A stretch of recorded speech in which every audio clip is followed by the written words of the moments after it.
Sorry, I was not prepared, but welcome back to this module. This is module number 5 in ASP.NET Identity. And we're your hosts, Jeremy and Adam. I'm the one with the glasses on correctly, and he's not. And There's a reason for that. What is it? Because we're going to be talking about migration.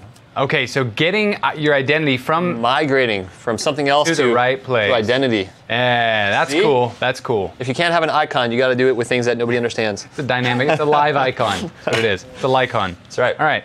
So, welcome back. We've got another cool topic. This is a very much discussed topic because how do you get your application running from any of the prior technologies on over to the current version of identity? So I'll show you a couple techniques. We got 2 demos in here looking at how we're going to install it into an empty application and how we're going to install it in a membership in a universal provider system. So 2 scenarios out there, and I think this is going to be a cool one. So migrating membership to identity. We're going to talk about should you migrate. That's a very important question. Migrating from what to what? And then we'll look at a couple demos. Sound good? Is that right? Sounds good to me. Is that right? Should you migrate? This, I think, is the most important question surrounding it. As a tech guy, I always want to migrate my stuff. I want to get on the latest version of tech. And as a guy who's worked in the industry for many years, it makes it a little bit difficult sometimes. There really should be a clear business need to migrate an application over. It costs money. Time equals money. And developers love the tech. They're like, hey, I want to go over to the newest version of Visual Studio, integrate these features. But then you realize it's going to be time. If you have a small application, it might work all right. But in other cases, there might be a huge code base. Going from Identity version 2 to the upcoming version 3, since the majority, most of the API is the same on there, I would say consider having a good reason to migrate. And just a couple things to note here that if you look at the new templates for ASP.NET 5 that are currently out now, they don't have web forms. They have the existing web form support in there. So you can still do web forms in Visual Studio 2015, of course. But the new version of ASP.NET does not have that built into the templates. However, just so you know that you're still getting some love there, .NET 4.6, there's a whole bunch of new web forms features that are being released with that as well. So have no fear on that end. Now, I like this slide because for a developer, these are what I call dev excuses. The dog ate my homework. Why are you going to migrate? Your IT manager, the guy with the Superman outfit, is asking you, I have downtime on my small project, so I want to kind of migrate that. And that's actually the easiest kind of migration, something really small, easy. I need to know the new tech. Okay, it's another reason for you. Maybe your manager doesn't like that reason so much. I like the new tech. SQL membership just feels old, and I've been in that role many, many times where I'm like, this just felt like I was kind of shoehorning to fit my needs. I wanted something different. We've got to use identity for the new features. We must. Like Visual Studio 2015. These are all really, really, really common excuses that, I mean, I've been in the industry for a long time, so have you, Jeremy. You know, people always come up with different reasons that would, no, we need to get this application on the latest version because X, Y, Z, and the non-technical manager goes, oh, okay, let's do it. But caution with that. I've seen very large projects come to a grinding halt because they were going through technology upgrades, and during technology upgrades, it's kind of like bills in Congress where everybody's like, all right, well, we've got this main subject. Let's throw in a bunch of other things there. Oh, hey, by the way, while you're migrating to this new technology, why don't we re-architect our data and use a repository pattern? And other changes creep in, and it just makes everything come to a grinding halt. So kind of got to be careful there. And lastly on the slide, don't do that. I don't want you to text and ride your bike at the same time, just in case you were on your way to your manager to deliver a message. I just want to put it out there. I care about all of you.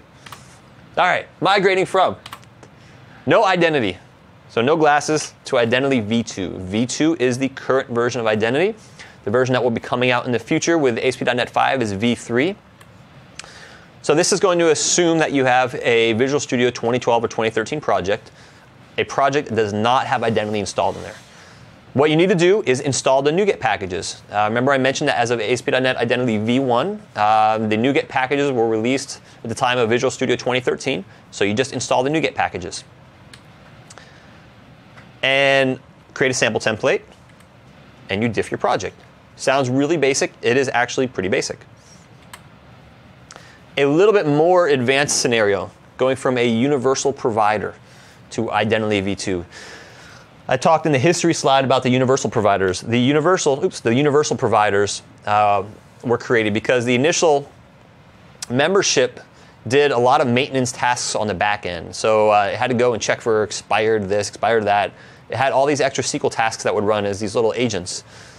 The universal providers changed that a little bit, and they were better because they then would piggyback some of these maintenance calls on your request to the database, but it's still not the new identity system. So this and the former SQL membership migration procedure is very similar. So what I'm going to show you today on migrating a universal provider to Identity v2 is very similar between what I'll show you to the initial SQL membership that came out in 2005. The process: migrate your database schema. So you've got to get the new format in place there for the identity tables. Install your NuGet packages. Create a user profile class to hold the old profile or membership data. So the profile system stored things in an interesting way, and we'll look at that. So ideally, you want to unwrap that into another table if you're using profile data. So the old profile system just smushed all your data together, and I have an example of that in a database we can look at. Then you would copy your data to new tables. I like using a console app for that. And then this is a little thing, because I've seen some posts on the net where people get caught up on this. Because you're migrating users over, you haven't gone through the identity system to start, and those users don't have a security stamp set. So I would just recommend you set a security stamp with a GUID.NuGUID.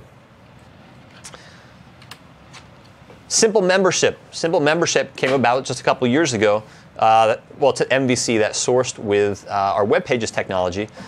And going from simple membership to Identity v2 is a pretty similar process as well, although simple membership was closer to identity in that it supported some of the external providers. So in that case, again, you migrate your database schema, you install your NuGet packages, you add your identity models to the database. So just like our identity now, that also used some identity models. You create a new account controller. You have to add some startup code, just like we see in our current project. You add the startup class to your MVC4 project. And then copy your identity config, and also consider seeding your security stamp. So I've got laid out just some steps here so you can see kind of a high-level overview. We won't do simple membership today. On ASP.NET, there's a bunch of great tutorials on how to go from each technology, how to go from V1 to V2, how to go from simple membership to V2. And so I'm just going to show you a demo of doing universal today because the process is pretty similar across the technologies, just to give you a basic idea of how it works. All right, first, let us do one that has no identity installed. We're going to do basically an empty project here. 0 to 60. 0 to 60. This I consider one of the easiest ways. I don't care how large your application is. Let's assume you have some web app you've done, MVC, in Visual Studio 2013, and it's like, I don't know, millions of lines of source code. That's okay. Because we're going to take a small project and create it, and essentially diff it against the big project and install the required packages. So it should be pretty easy here. Let's open up a new Visual Studio. We're going to do 2 instances here. So the first one is going to be our empty website. We'll call this empty website. And we're going to do, and by empty I mean we're not going to have any authentication installed in it. There's some cool tutorials if you really want to see how you build it up from the ground up, by just taking a basically empty app and then adding on all the different modules in there. There's some great blog posts out there. If you're building something like that from scratch, that's fine. But for me, I've already got a web app. I'm already using MVC. I want to know how I can then take identity and install it into that application, disable my old system, and use a new system. So that's what I'm going to show you here. So we're going to change authentication to no authentication.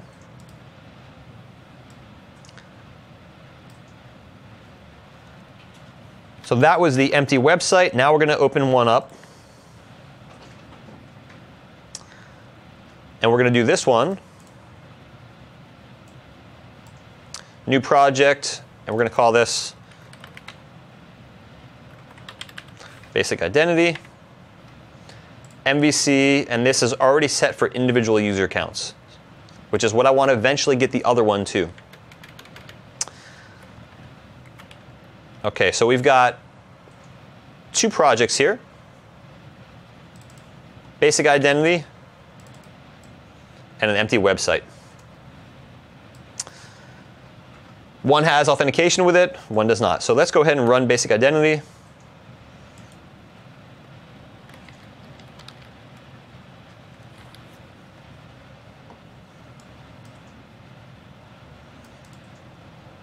Go go ahead and register for an account on here, like we've done so many times today.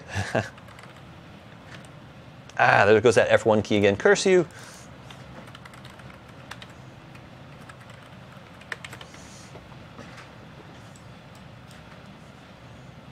All right, so far so good. Works on my machine. I think we are actually good to go then. So the easiest thing, what I like to do, I'm going to open this folder here. And I'm going to open this folder over here, so I can right-click and open folder in File Explorer. And I will use one of my favorite productivity tools of all time. There are a few tools that have sung to me over the years. Visual Studio. I probably actually wouldn't be working at Microsoft this day had it not been for their development tools many years ago, where I was like, wow, this works. This is great. Incredible. One of my favorite diff tools of all time is Beyond Compare. I couldn't live without Beyond Compare. I could not. So I'm going to take my empty website. Actually, we'll take basic identity. It's going to be on our left-hand side. Select left folder to compare. Compare to identity. Now I want to change a couple rules up here, because right now it's going by file size and timestamp. I don't care about any of that. I actually care about content and not CRC, not binary, but a rules-based kind of text comparison. If there was one way I could configure this to actually ignore namespaces, that would be awesome. So that it didn't show that a file was different just because the namespace was different? I was actually just playing with that the other day, trying to get that to work. Okay, so let's go ahead and look at our code here. Let's kind of piece out a few things. We can see that we've got, if we just concentrate on purple on the screen here, we've got identity config, startup auth. I don't care about this here. And startup.cs.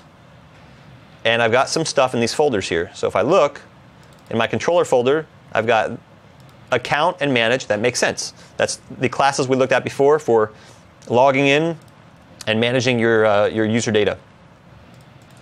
Models, wow, all the account models we don't have, which also makes sense. And property shouldn't have anything of mention that we need. So I can actually just exclude this to get out of the way. And I don't care about these guys. I'll exclude those. And I know there's nothing in here. I can exclude that as well.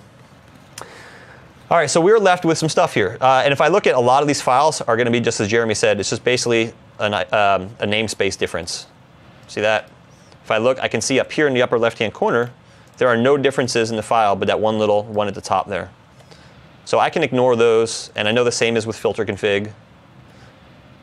And I know the same is with route config. So I can actually just come in here and exclude all those files as well. My home controller, same thing. It's just a namespace issue. So I can exclude that guy as well. Now, we are left with a couple important things here. Account, manage, and shared. So let's go down the line. We'll address app data shortly. Let's get our identity config and our startup auth. Remember, this configures identity. This one configures our OWN modules. Security, we'll call that. Copy to the right, our middleware. Account controller, manage controller. We're going to copy that to the right as well. Copy our view models over.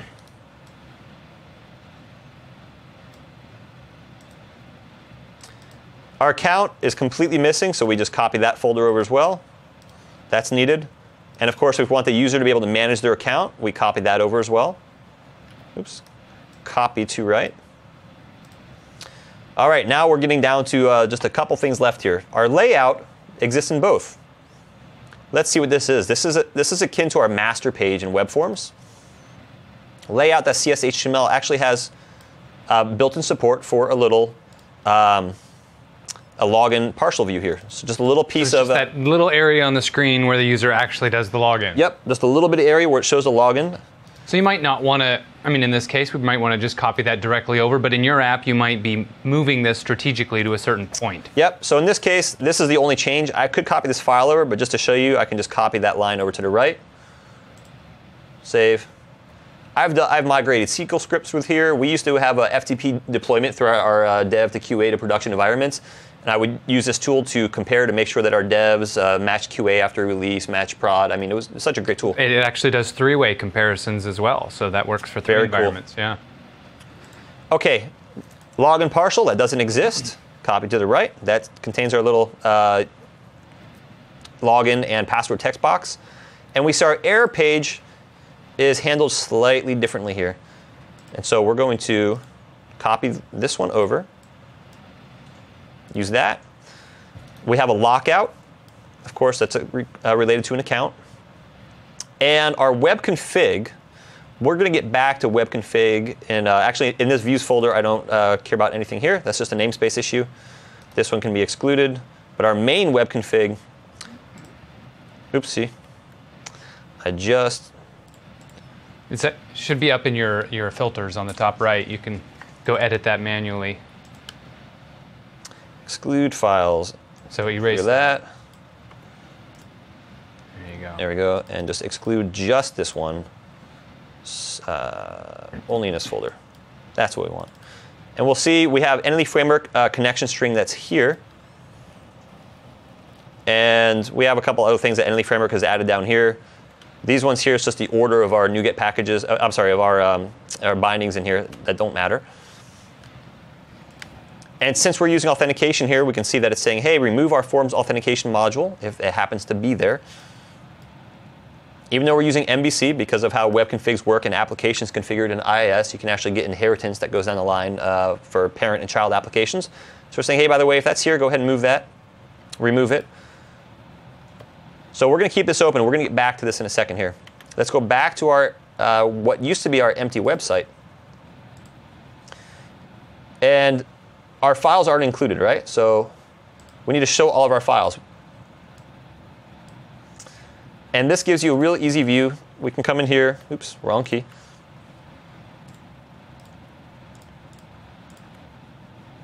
We'll just right-click, include in project. Come down the line, include in project.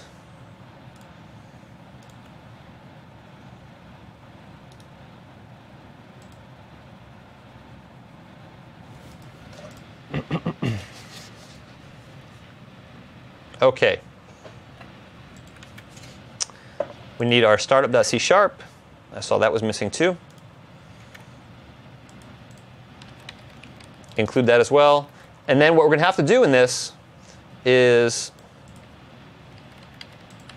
we have to come in here and fix up a couple things. So first thing is, you notice these namespaces. If I try to compile right now, it's going to blow up all over the place. Type or namespace OWIN does not exist in the namespace Microsoft. Doesn't recognize entity framework. Doesn't recognize all this stuff in here. So we need to include a couple packages here. NuGet packages. Remember I said this was all pluggable by NuGet? Brilliant technology. And I can come in here and take these guys. So we're going to install just a few packages here. OWIN, Identity Core, the Entity Framework implementation. And actually, we could leave out Google here, but I'll just copy and paste this all here anyway. And System Web. Now, with NuGet, I can actually take a whole list of them and just paste it in there, and it will go through and install everything. So you'll see right down here, everything's running through, everything's installing for me. Now, one thing I would like to do just for my own goodness here.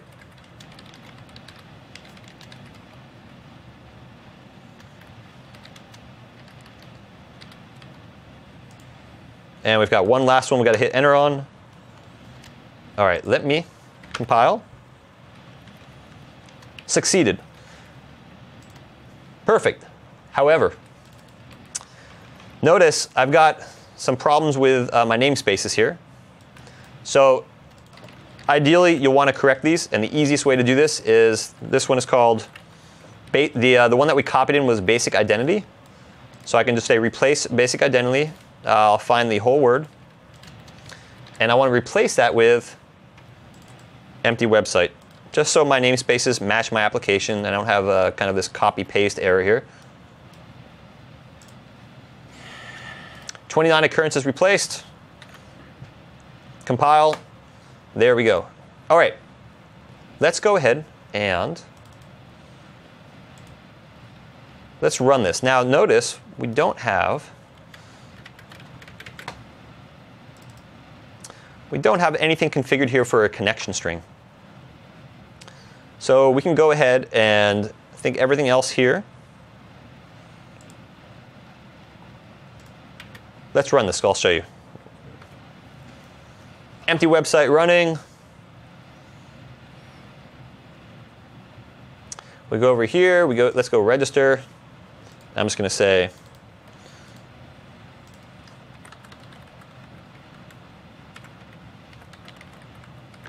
keep my fingers away from that F1 key. And the sleep key.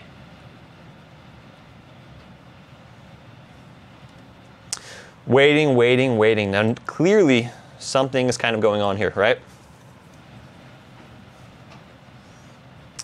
So issue is, I have no database. I have nothing configured here. Where's it all going? We haven't specified that yet. So let me detach from this. I'll keep that puppy running in the background. Let's come back over to this, and let's copy over our connection string. There's our data source. And just for giggles, I'll add one more character into that database name.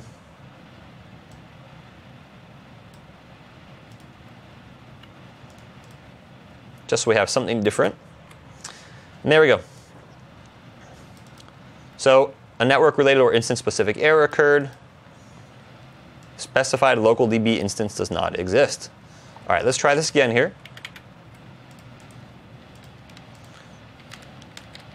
So all of our code changes now work. It's a matter of kind of fiddling around with the data down here.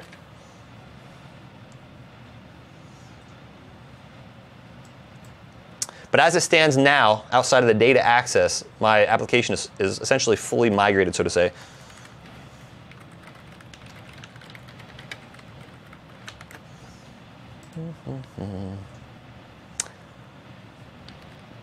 There we go. Just like that. Now if I stop this, in what used to be my empty website that had no identity in it whatsoever, there we go. The identity system is installed. So we just did a diff. We copied it over. We made sure that our connect string pointed to something. And for those, again, not familiar with Entity Framework, that's OK. All we specified in our config file here, say, hey, this is where you're going to keep a default database. It's going to be under our app data folder, although we don't see it here. But if I open it on the file system, we see it here. If it doesn't exist, it's going to create it. And that's all we have to worry about. Entity Framework is going to take care of the rest of that. It's just a copy that we needed to copy over. If you want this to point to an actual database, of course, this is where a database on your network somewhere else, or a full SQL Server instance, this is where you would change that value. So this now works. Fairly easy migration. I mean, I kind of talked as I went through this, but you could probably run through this inside of about 3 minutes or so, copying it over. And again, I don't care if you have a 100 different folders in your empty project that doesn't have authentication. You hide all those folders. We don't care about them. We only need stuff specific to the identity system. Install the NuGet packages to support it. Update our web config. Bam, we're done. Just like that. Not too bad. So we took a project that had nothing, brought it up to speed with identity, just a few steps. Now let's take a little bit more of an advanced scenario here, and this one's a little bit tougher. Let's take the scenario, we've got a web forms project, and we want to take a universal provider with profile data, and we want to migrate that on over to identity. And we want to read out some of that profile data and store it in the database as well. So we want it to work, and we don't want to use the old way of doing things. So the last one was 0 to 60. Now we're going like 60 to 100 or something. 60 to 100, yes, yes. And this one actually plugs on nice to old projects because you don't have to kind of do that diff like that. But there are a couple things to be aware of depending on how you're doing your technology. It might take a little bit of fiddling doing with it. I would definitely recommend create a backup of your database and create a couple backups of your source code. So you can, if something fails, you can just reset it. I always like to create a script. Always have a script of the steps you're doing.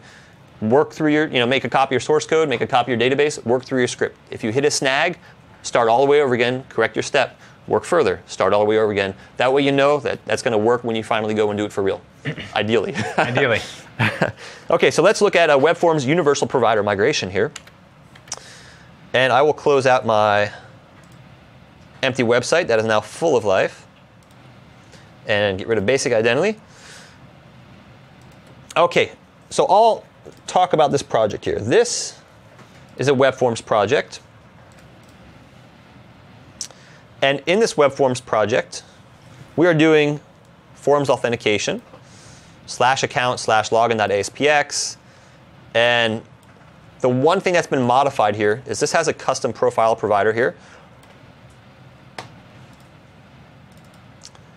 So there's a class here, personal stats, and what this is just doing is taking a couple fields about that user, date of birth, user stats, city,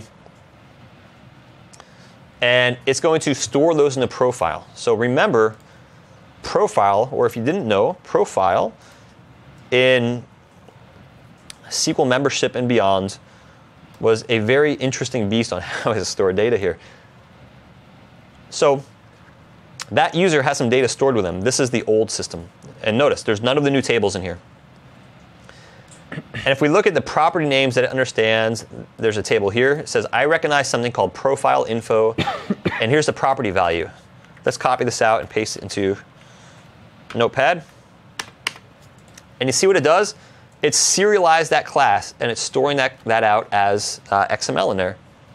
And there's also you can have a binary version that gets stored as well. You can also, there's other ways of storing profile data too, where it will do like pipe delimited data like that. So it wasn't the best way to store data. I like to store it directly in a table. You know, if I have a field named city, I want it stored in something called city in my database. I don't want my fields to be smashed together like that. Okay, so let's go ahead and look at here a couple steps that we're going to need to do. We need to migrate our database. We need to bring some code over. I have a folder with some helper stuff in here.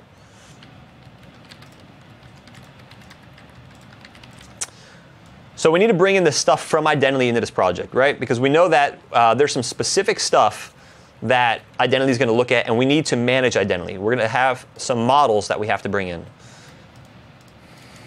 User manager, DB context, like we talked about early on. We're going to need to bring in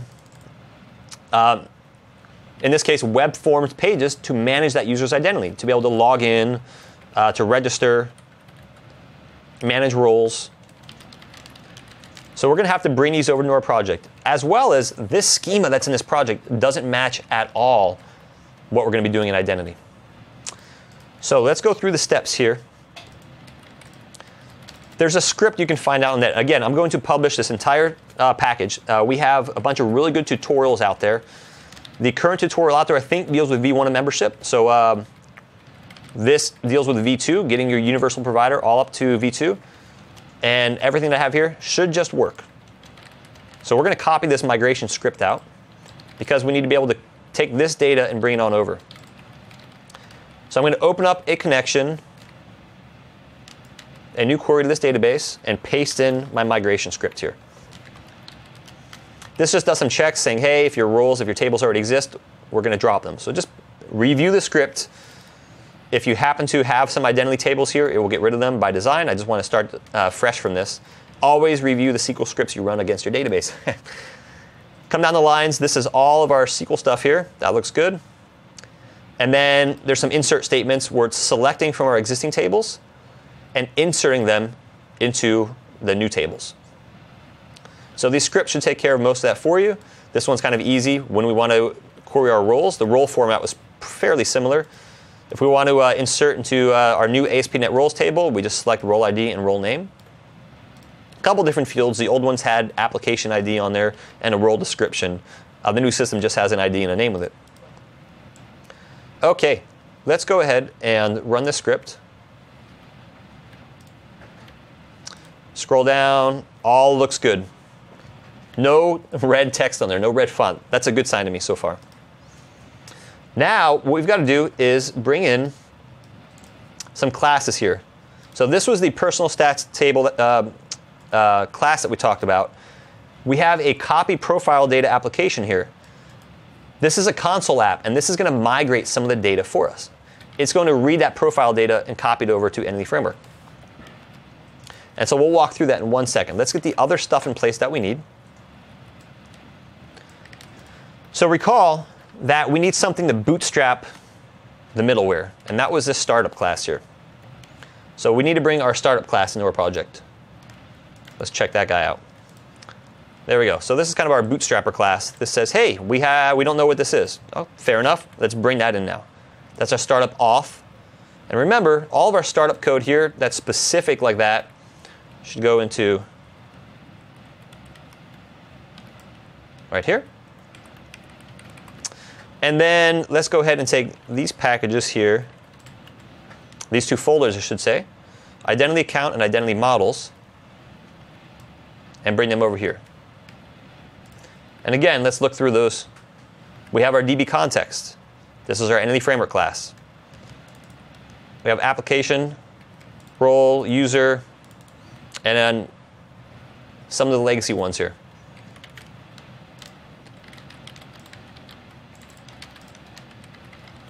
Now notice we also don't have entity framework installed yet, so there's some NuGet packages here. Let's close this out and go to that new migration script.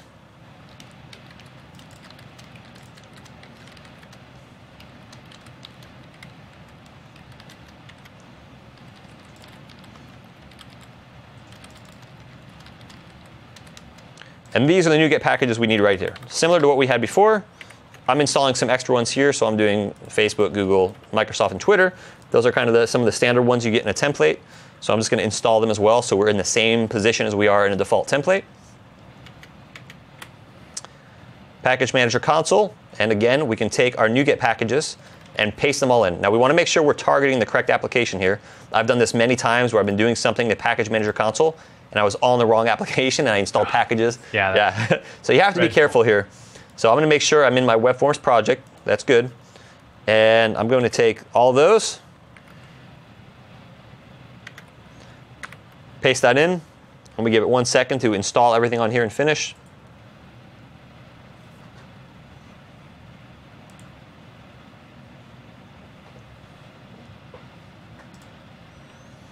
And the last one, I always have to hit enter on there because I didn't copy in that carriage return line feed. Okay, so the build has succeeded so far. But notice our database schema now has all of our new tables there. And if I look under my old users table, I had a user called old user. And in my new table that was created from that migration script, I now have old user as well.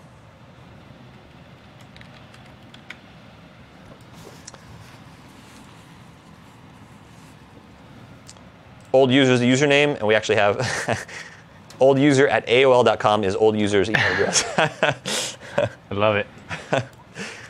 All right, close that out, close this guy. Let's clean this view up a little bit. Everything compiles all right. Now the last step that we need to do here.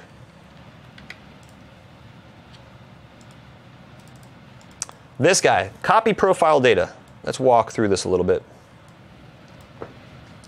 Copy profile data is reading from Entity Framework. It's reading the profile information, essentially out of that table, and then it's deserializing it. So remember, it was in an XML format. That XML format, we can actually do what's called deserialize it. So it can take that XML, figure out what's in there, and apply it to a full class of ours. So we're going to do that here. It's creating a new XML serializer of type profile info. Remember, that was a class here that had date of birth, user stats. This is what's stored in my old profile table. That data right there is one blob or one block of XML.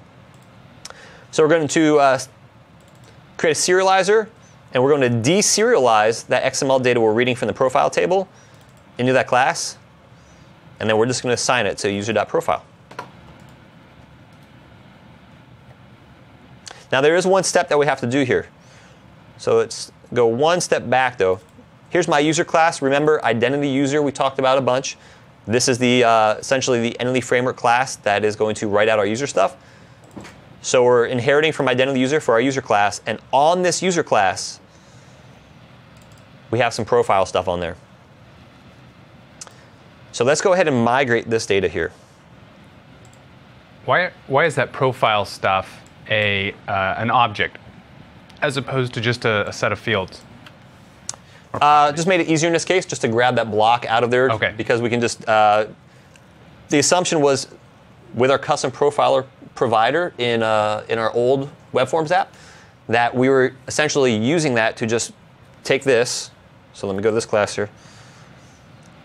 The profile provider in our old Web Forms app was using this class and just writing out that XML data. So we're just reusing that exact same code again. We're not, as little code changes as possible when we migrate. That's what we want. Yeah.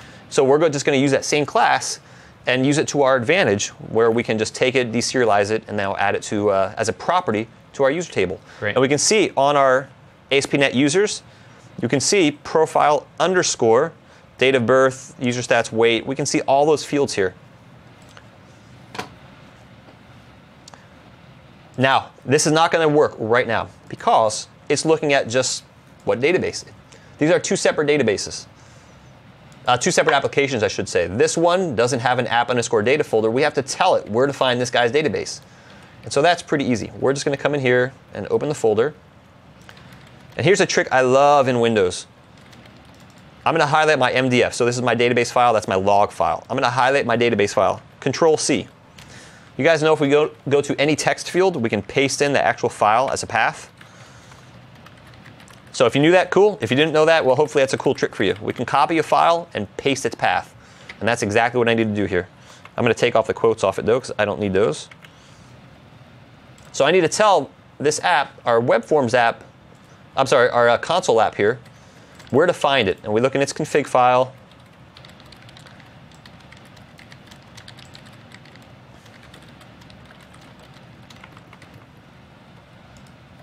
And there it is right here.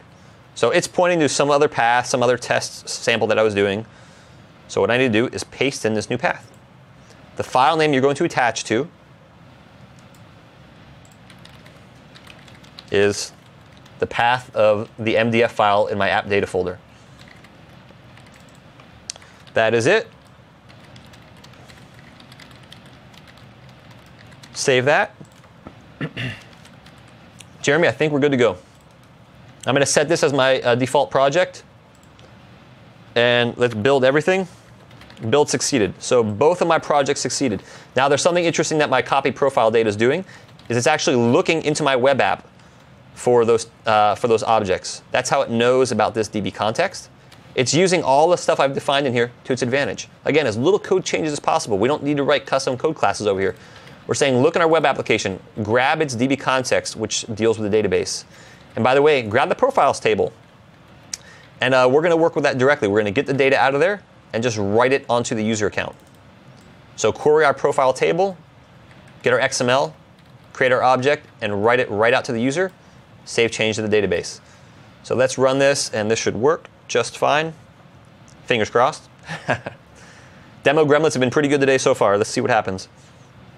All right, I see the old user's name right there, old user. F5 that to finish. Very cool. So now let's see what happens if I look at the table data here. There we go. So there's my profile information that has just been copied over to my database, into this my identity user table that has all these custom fields in it now. Again, going back to how easy it is to customize it. You just add fields onto your identity user, whatever's inheriting from identity user. Just add your fields onto it. All right, so we've migrated our data. We've brought in our startup code. We've installed our NuGet packages. I think we're about good to go. We've run our migration script. Let's try it, shall we? I hope so. You wrote a lot of code since the last time you you built and rendered, so that's pretty brave. Oh, that's hold on. I don't want to run my migration code again. Change my startup project. It seemed like a lot, but in all reality, I brought in some startup code. We brought in some startup code.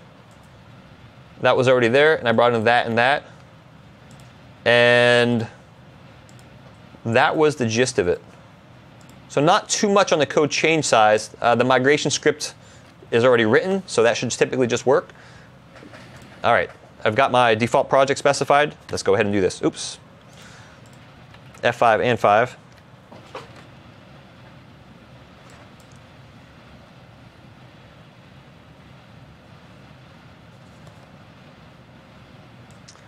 Okay. So I think if I look at my startup code here, just to show you, we're using the right one. This was a new login here. So here's my middleware, my cookie authentication provider. Use that URL at /identity/login. So let's go ahead and do that. /identity/login. Okay. Old user. Login with old user. There we go. And there we have it. So we've migrated our data. We added the identity packages. We brought in the web forms code that we needed for our models and our ASPX files. Ran it. Voila, all done. Man, that feels like a big accomplishment, actually. It feels like, it seriously feels like we got a lot done. And, yeah. You know. This is huge, to be able to take your old applications and pretty easily bring them completely onto a brand new identity system that supports two-factor authentication and things like, well, we'll look at some stuff in the next module of yeah, don't spoil anything.